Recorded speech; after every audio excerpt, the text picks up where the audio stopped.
All right, good afternoon, folks. Welcome back to this episode of Touring with Travis on this beautiful Friday afternoon. Happy Friday to you all out there. Thank you for joining us today and in previous episodes as we do this virtual journey while we're all mitigating the effects of this pandemic of COVID-19. As I told you this morning, we have a very special afternoon planned for you. We have the first executive director of the Old Baldy Foundation, Jane Oakley, with us this afternoon, and we're going to be recording a live oral history, the first that I'm aware of with Jane, on the beginnings of the Old Baldy Foundation and the beginnings of the historic tour. Hey, Susan. The beginnings of the historic tour program. So we kind of have the original and the modern versions of tour guides. So Jane, thank you so much for joining us. You're welcome. So I'm going to be following along here on my phone. So if you all are listening out there, give us a shout out in the comments. Let us know where you're listening from. Let us know what your connection to Bald Head Island is. And if y'all have any questions for Jane and you have anything that we'd like to elaborate on, give us a shout out in the comments and we will certainly get back to you. So Jane, you brought along two hats, right? Explain these hats for us. Well, when I first started this tour, I needed some way I could stand out of the crowd of everybody else. And I found this pink, believe it or not, it was pink at one time, pith helmet. And I just wore it every day, and I was known for wearing this hat. And if you can tell the color fade, it was out many a day in the sunshine. And so one day, Kit Fry, who some of you know, she was a very early real estate agent here on the island. She was my real estate agent here on the island back in 1982. She said, "Jane, I have a present for you. Your hat is pretty faded." So this is the replacement model. So, but both of these have been on who knows how many. I figured out one time how many historic tours I had done. It's in the thousands. Oh, so it's easily in the thousands, yes. Right? Yeah, clearly the hat is showing. It's a lot. So I will stick on the original in its faded state while I tell you some of the history of this. Faded glory, right? Faded glory, that's true. So Jane, 1982, it was your real estate agent. So how did you find Bald Head Island, or did Bald Head Island find you? Sort of an interesting tale, and it actually began in 1972. I was working as a dental hygienist, a very young girl back in those days, and a man called Dr. Henry Lineberger, that's who I was working for, marched in one Monday and said, "Guess where I've been this weekend?" We said, "Where?" He said, "Bald Head Island." Some of you old-timers will remember this. He said, "If you buy one lot there, they'll give you another one for free." They gave you a free lot. A free lot. If you bought one on the outside of the Dune Ridge, you got an interior lot for free. Get out of here. What a deal. And he said, and they have no cars there. And, I listened and I thought, okay, that's interesting, but never thought another thing about it. And life moved on. I ended up having 4 children, and we bought a house down at Ocean Isle Beach, a cottage there. And there was, on the street that we lived, called Isle Plaza, had a median in the center. Uh-huh. So you could go around like this, about a 3-block track, around and around. And some kid brought down a moped and drove me bananas with this noise. And I remembered that island where they had no cars. Made myself a telephone call, and this nice lady answered. And I said, "I hear you have no cars." And she said, "That's right." I said, "How soon can I come see you?" And that's how I met Kit Fry. So that was my introduction to actual Bald Head. I made an appointment, packed up those 4 kids, and And we came, and we sat right here at the lighthouse at lunchtime at a picnic table. And I'm looking up at Old Baldy, and I just feel something special. I used to tell all my historic tour guests that would come, Bald Head Island is a lot like Cinderella's slipper. It either fits or it doesn't, and it doesn't take you very long to figure out. Well, for me, Cinderella's slipper fit. And I turned to my Mr. Carr, who's my first husband, and I said, I would like to buy a piece of this. And he looked at me and he said, fine, you just do that. And I said, fine, I will. And that became a project. And I did end up buying my first lot on Bald Head in 1983, something like that. And don't tell a woman she can't do something, right? No, I did everything a mama with 4 children that could. As long as I had enough money to pay for that and make that lot payment, I was good. I babysat. We even collected the kids and I all collected cans all over Ocean Isle Beach. We did everything. Wow. So anyway, but yep, that was I had my chunk of paradise right there. So clearly there was like a gravitational pull. It was like a magnet. It for really Old was. Baldy. There's no doubt about it. So of course it was kind of like you couldn't get enough of the history. Is that how you got involved with the foundation? Actually, I just realized from that it's kind of hard for people today to know what the island was like in 1983. It wasn't anything like it is now. And watching the changes from that point on, and I realized they were going to lose their history. Something needed to be in place to collect the history. And I was maybe more aware of the history than a lot of people were, because when I bought my lot, Kit Fry gave me a copy of David Stick's book. Absolutely. Which is the Bible of Bald Head history, at least it was. Yeah. So anyway, and my daughter, and especially we have kids out there, in her 8th grade, when you have North Carolina has an 8th grade history competition where you do a project. And she chose Bald Head Island as her project. Right. And oh boy, we had this big thing, and she built her diorama and built her lighthouse and whatever. The only part I remember getting really involved with was how to make an ocean, and that was that was a problem. And I finally, kids, if you ever need to know this, what the trick was, I can't exactly remember, but I took, I think, like green Jell-O and maybe some blue coloring or maybe even another packet, and I super duper jellified it. It had a lot more gelatin, and we had no idea how long it was going to hold, but we poured it out and made the shoreline and everything like that. That project was first runner-up in her school. Then it was first runner-up in her county. We were living in Fayetteville at the time. And then it was first runner-up in the state. The same kids project beat her in all 3. Oh, yes, get out of here. Yeah, they did, all 3 things. But that thing was on display in the Natural History Museum for a year. Wow. And the last thing I knew, I'm sure it's long gone now, that Jell-O held together and made a perfect ocean. So it was like a family endeavor, just falling in love with the history of this island, it sounds well, like. not everybody in the family, but certainly the children and I did. So. Hey, folks, we got quite a few listeners out there. Give us a shout out in the comments. Let us know where you're listening from. Let us know what your connection to Bald Head Island is. If you have any questions for Jane or want her to elaborate on something, give us a shout out as well. Christina was saying, I totally get that about your comment about if it fits, it fits. The shoe fits. You got it. Yes. She said, love at first sight for me too. And I'm sure there are a lot of folks out there listening that it probably was love at first sight. I know it was for me, and my mom is listening. Good afternoon, family from Newville.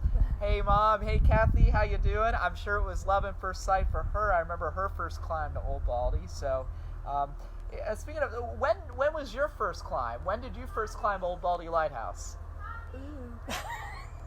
Do you want to tell? You mean she wasn't in perfect shape like she is today? No, she was not.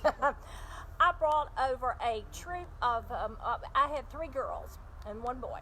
And so 3 girls all, and I was a scout mama, and I brought over as their brownie, their project. Kids, when they sell, the girls, when they sell their cookies, they have their money that they go. Well, this trip, we took a trip to Baldy Island. And of course, we came down here to the lighthouse. And of course, the door was not locked. It was wide open, and steps were missing, and it was in terrible disrepair. And I'm horrified to think back that I took these other people's families' children up that lighthouse. The statute of limitations is well gone now. They would have been horrified. It was really in bad shape. And there was a big owl roosting at the top that flew out the top. The glass wasn't up there? No, there was no glass. Oh, wow. No, it was completely open to the elements with quite a few steps missing. Wow. But you all made it up and you all made it back down, right? Prayers were delivered that day. We were. So, yes. So I've now revealed my secret to all those Girl Scout mamas. They got them home all in one piece. It's funny, we have an engineer's report in our archives, and it said one of the first of many recommendations to y'all's founders was lock the door. Do not let anybody else climb up there. It is a liability to y'all. It had just become tradition for the thing just to be open, and most anybody in that early period of time, their kids were up, out, I will not name a specific real estate agent. He knows who he is, who had all kinds of tales, walking around out there on the top. I mean, wow. God bless us all. We did, But no, it was not in any shape or form. Wow. Was there, I wonder how many people, is there a way you can tell how many people may have climbed in this area? No way whatsoever. It was a gazillion. But we did have, as I said, it was open 24/7, 7 days a week. There was no caretaker at all. Nothing. Wow. It was just here. So day and night. Day and night. Wow. And we left when I got here and started doing the historic tour, Donna wanted to keep a notebook, a spiral-bound notebook, where people could just write their names and where they were from and their impressions. Right. That was more informative than I really needed to know. What did you learn in this book? I learned we had a lot of night visitors up at the top of the lighthouse. I getting an idea of what they did at night. Yes. Okay. Oh, wow. And once we were having a conversation with some folks who had just come back on a cruise, and their cruise ship had a trivia contest on where was the most unusual place that you had intimate behavior. And when the answer was the top of Old Baldy Lighthouse, I said, that's it. I've read too many notes written in that book. That door is going to be shut at night. That was the straw that broke the camel's back, right? We're going to have to get this door locked somehow, some way. Oh, man, wow. I bet. Wow. Well, we have quite a few listeners out there. We have Mackie Miller. Hey, good afternoon, Mackie. She said, delighted to be able to listen to this. Steve, ahoy again. Hey, Steve, ECU fan. Jamie, Jane's daughter, son-in-law, and 3 grandkids in Wilmington. Hi, Mimi. Hey, guys. Oh, that's awesome. Susan Panusis, she was fast. She just drove by. Susan is a great volunteer of ours listening. Hey, Susan, thanks for checking in. I hope you and the girls down in Florida are healthy. Doug Oakley is listening. Thank you. He says, love the hat. Make her put the pink pith helmet on. It's on, sweetie. It's not the pinkest one, but anyway. It's the one that's weathered through all the storms and tours. And Mackie Miller, I can't believe that even Travis is learning things today. Keep up those stories coming, Jane. Oh, Mackie, I've got a bunch of them. I'm learning a lot, so it's such a treat to have Things you you here. never thought you needed to know. Probably. I'm just, the next time I climb, I don't know if I'm going to be able to scrape that from my memory now. So clearly, so Donna Ray Mitchell, you keep bringing up this name, and she was the former wife of one of the developer's Yes. sons and Yes. first president of the Old Baldy Yes. Foundation. And Yes. it seems like you all together were able to raise the money to Right. not only rehabilitate the lighthouse, but build the Keeper's Cottage that's behind us, right? Right. We did. I just kind of had this thing that was just laid upon me that we were going to lose this history, and wanted to figure out what could I do.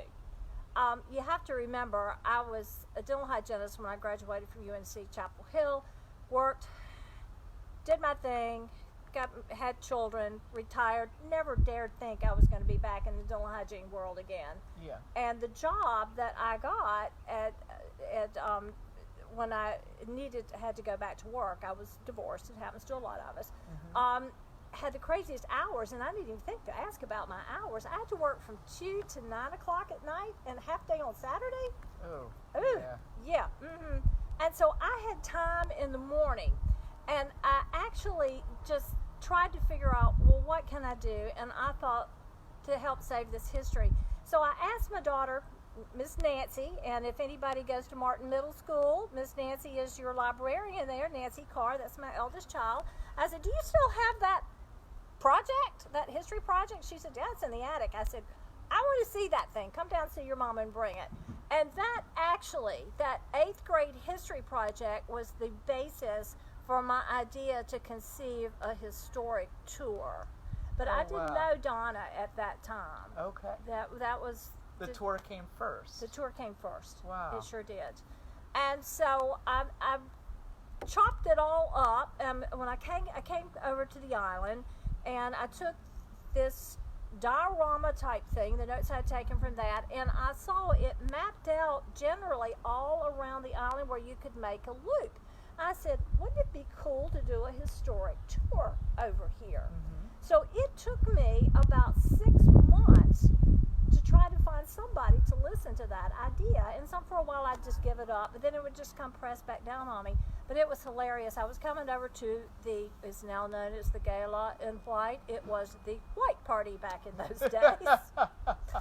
And I came over on the boat, and this nice lady spoke to me, introduced herself to me.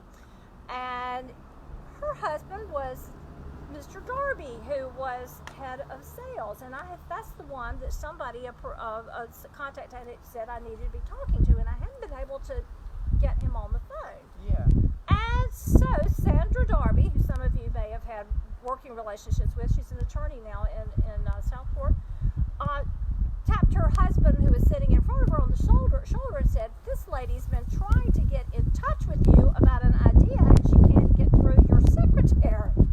And she gave that look. Well, Ernie listened to my idea, and 2 weeks later I got a phone call, and he said, why don't you come up day after tomorrow and show us this tour thing? So I had to get busy real quick. Yeah.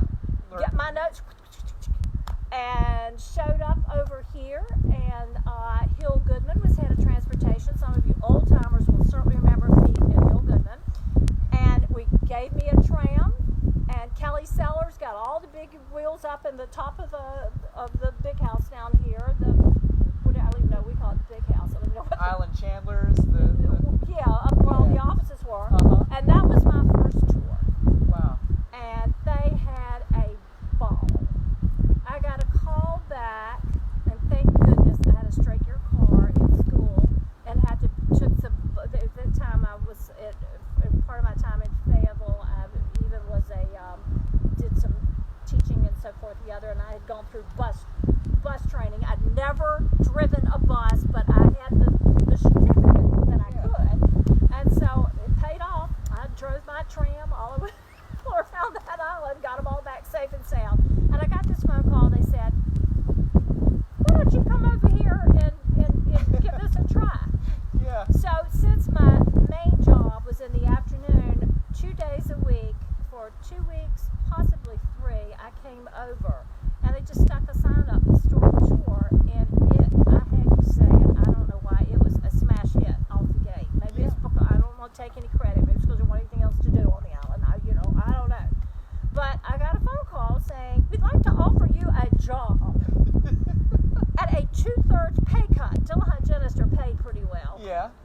took it. Well, you had the passion. You're clearly an entertainer, so it was a calling for you. It was more, I figured, I started out alone cleaning teeth with a cat. I'm 40-some years old. I'm alone cleaning teeth with a cat. Gosh, there has to be more to life than this. And so I started a new life. Wow. And you never knew. We were folks, we were kind of commenting on the fact that you never know who's going to get off that ferry to take your tour. I mean, it is just, you never know at 10 o'clock, at least for me it is 10 o'clock, who's going to get off. And clearly that happened to you over the years. Oh, it did. I'm gonna hook this up so we don't run out of battery, but tell us about, some of the characters that you just stumbled across taking your tour. Oh my goodness, there are two that come to mind there were a lot of them. I have another story I can tell you, but we'll save that one for another trip. But here are two. One was Mr. Jack Murphy. Now, there are pictures of him, and you'll see his boots in the museum. He was a member of the Horse Patrol. They were here during the World War II looking for submarines, and he was the nicest man in the whole wide world. And really, you'll just have to come look at your figures. Look at the pictures. He was a very large man, a very handsome man. He truly was in his prime. He was a looker, ladies. But anyway, I learned a lot about the Horse Patrol and how it worked and so forth. And he would start, and they would have to go, and they'd have to turn something over there to prove they had been there. Does that make sense? Absolutely. Turn it, then they go back looking for submarines. So that was an interesting person to just have walk off the boat. And as I said, some of his materials and his boots are here in the museum. Another lady, I know. Allergies. I understand. Another story is interesting, and it's not recorded, and I'm very glad to get this story on tape because it should be on tape. Now, I told it on my tour, but it's not factually sourced. Verified. We'll say that. We'll use that, verified. But we like legends around here on Baldhead. Well, we always can deal with Theodosia on another one. Yeah, right. But anyway, but this lady, okay, here's this tour, normal tour group as best I can tell, and there's this little old lady and her husband. It was her second husband there. And he pulled me aside and he said, "My wife is so excited to be here, she couldn't even sleep last night." I said, "Oh, really?" And he said she was married to one of the Coast Guard guys who was in charge of the lighthouse at the other end of the island. Okay. Cape Fear Light Cape Fear Station. Light out Station. At the Conservancy or Shoals Club today. Yes, that was, and I said, "Oh, how wonderful." So anyway, in talking to her, she related this story, and I'm going to tell you exactly what she told me, and I do not think this woman lied. I don't think she could lie. There was no reason to make this up, but this is what her story was. She was 7 months pregnant, and with the Coast Guard folks, the lighthouse families lived together, not the coasties. Their families had to live separate. Wives didn't. They had visiting privileges, but they didn't get to come and stay. Well, she wanted to spend some time with her husband, and they had planned for her to come slip over here for a week in the fall. And as I said, she had 7 months along with a baby, and so she came over and was over here with her husband. Well, now, please understand, they didn't have weather forecasting back in 1954 like we have now. They didn't turn on NBC and watch the radar? No, they didn't. They didn't have all of that. This lady had no idea what she was getting herself in for. The winds began to howl, and it got so bad, they fled. Captain Charlie's up in the house where they were staying, down to the lighthouse to try to survive the storm. She said she had never, even in her wildest dreams, imagined you could be in a storm that bad. Yeah. The lighthouse was just swaying, and she was on her knees praying, please, Lord, let me live through this. Please just let me live long enough to deliver this baby. And because she was 7 months pregnant. 7 months pregnant. Wow.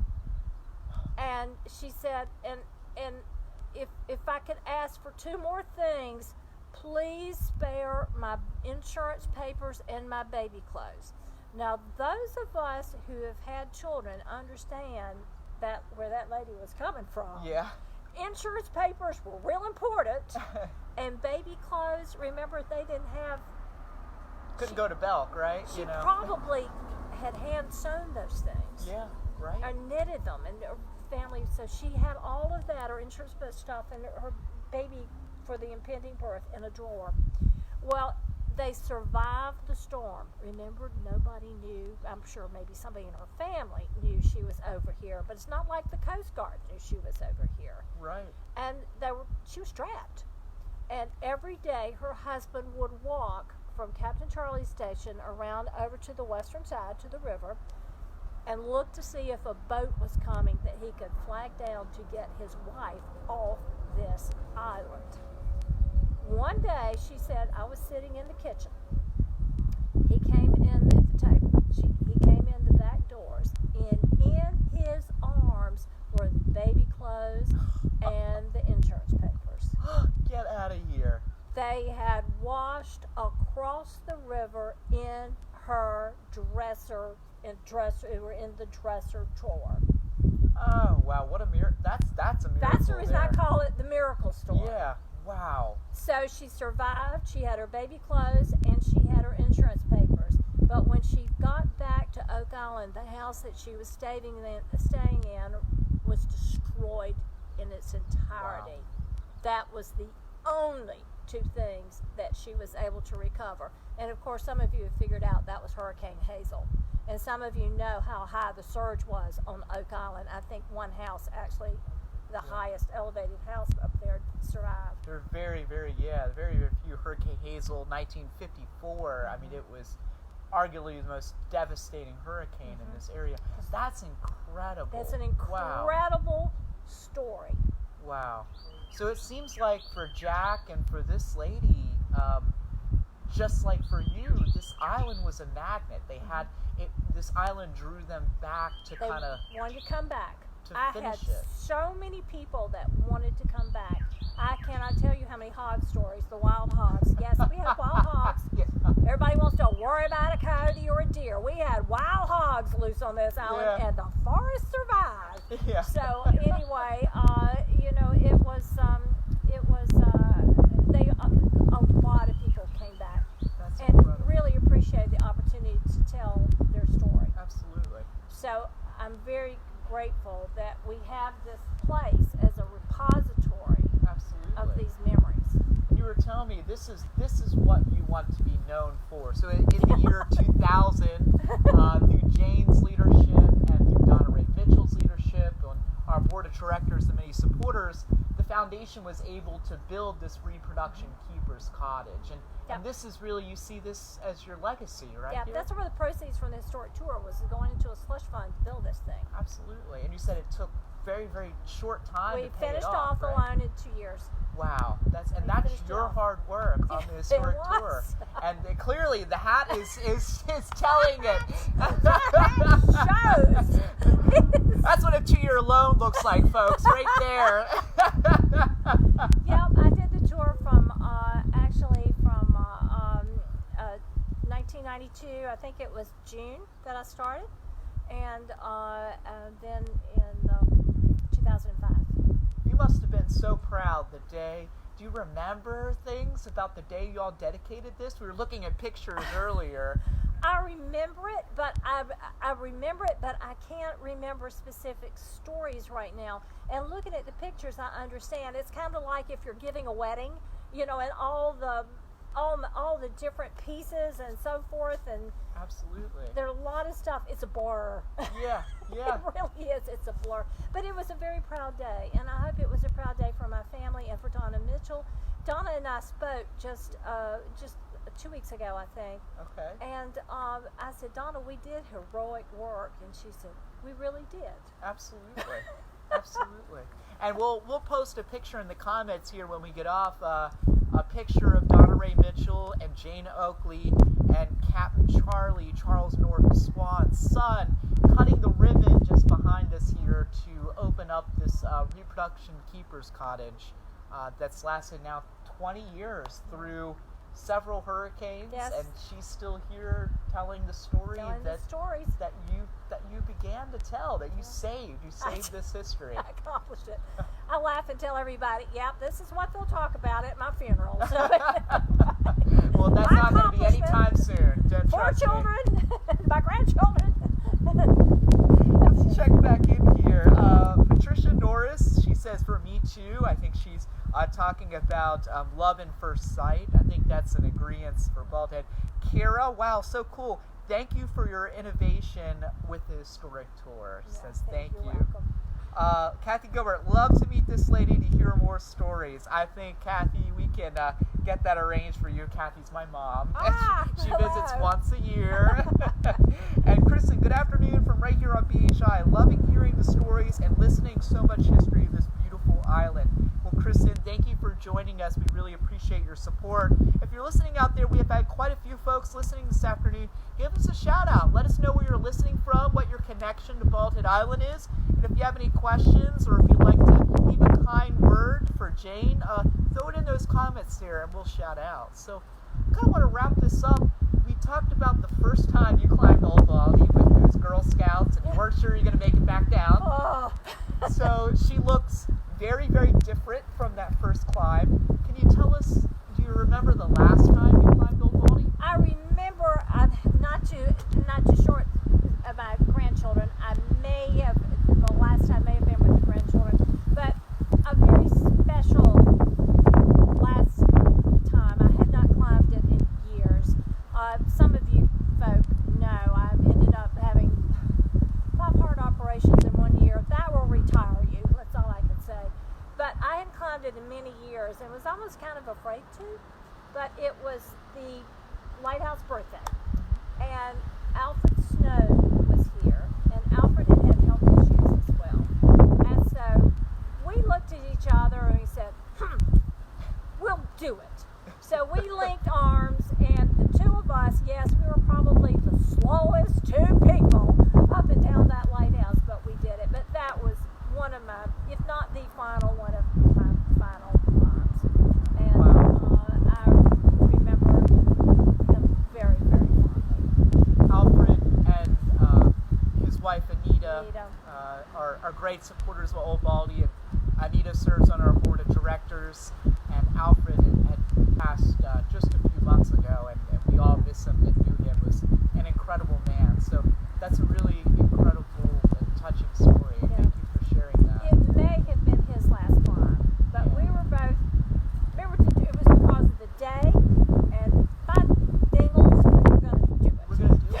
And you made her up, made her down. We made her up, we made her back. All stairs intact. That's right. And all of y'all intact. That's right. No 911 calls, we did it. So anyway. That's incredible. Well, thank you, Jane, so much for spending this afternoon with us. And we're going to be bringing you more. There's way more stories to unfold, to record, so we can pass down for future tours and future generations of historians. There's a lot of historians that are going to come after us.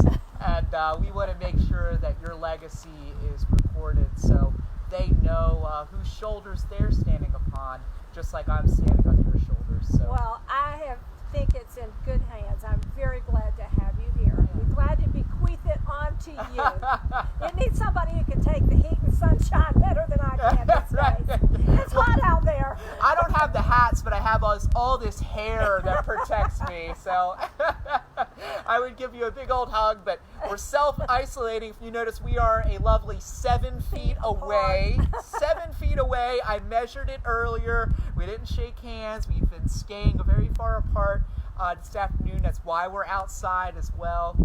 So, folks, thank you for joining Jane and I this afternoon. Doug, ask her where she got married. One last question there. Where'd you get married? Got married at the lighthouse, and we had our at the chapel, but we had our reception inside the lighthouse, and it was beautiful. It was beautiful. It Wow. was, yes, it was. It was a very special thing. Thank you, sweetheart. Doug was my partner in crime for the lighthouse. He really was. He had to do there's been many a little nail that he's had to do and projects and so forth to keep us going over here. My resident handyman. So, And I heard that Doug was, anytime you were overbooked, he was the he had substitute. to help out. If he had to help out if something happened. He was always good. Sometimes we had I had as many as 4 or 5 trams involved. Wow. Which is a big crowd to do it at one time. Yes, that's a big crowd. And Chris is reminding you the day that you and Alfred climbed, there was no glass in the lantern that day. Yeah. No glass. I Yeah. guess that was during the 2016-17 renovations or preservation stories. So, and Christina, thank you, Jane. Loved all the stories. So, hey, folks, join us again tomorrow at 10 a.m. for another Quarantine Collections, and tomorrow at 2 o'clock for our final virtual tour of the week. At 2 o'clock, we'll be taking you to another part of the island with a touring of Travis. Then I'll have my weekend, and we'll be back on Tuesday for a whole slew of virtual programming throughout the week. Don't forget, this coming Wednesday, we have our virtual historic happy hour. I believe Doug and Jane are going to join us for that historic happy hour. We're going to be talking about the history and the memory of the boathouse that unfortunately we lost during Hurricane Florence in 2018. A really sad moment for the history of this island. I could add a little clarity on that one. That was Donna Mitchell's big wish to be able to salvage that. Yeah. And somehow or the other, it just never fell in place, and it's such a loss. Absolutely. I had my hands full between the tour and this, and whatever. It's a real shame that we were not able to save that structure. Absolutely. Well, it's going to live on in all our memories and all the beautiful artwork and photographs. Oh, that's true. That are out there. That's true. So yeah, April 8th, Wednesday evening, join us. You can find information on how to sign up for that virtual historic happy hour on our website, oldbaldy.org. While you're on that new website that was just launched, I believe last week, you'll see our brand new online store, all kinds of apparel and books and puzzles, games, children's activities to get you through these trying times. And when you shop on that online store, you are supporting this history and the continuation of this history. So as Jane was saying, it's not lost and it's not forgotten. So again, thank you folks for joining us this afternoon. Thank you, Jane, for your time. Thank you. Thank you for listening to my stories. We'll be seeing a little bit more of Jane because I'm thinking we have quite a few days of self-isolating ahead of us. So folks, you stay happy, you stay healthy out there, stay safe. Thank you to all our essential employees for everything that you're doing, all the healthcare workers and truck drivers and the ferry workers and the grocery store workers. Thank you for doing what you do so we can stay safe and isolated, and we can continue to power through this pandemic and get life back to as we know it. So we'll see you next time, folks. Bye-bye.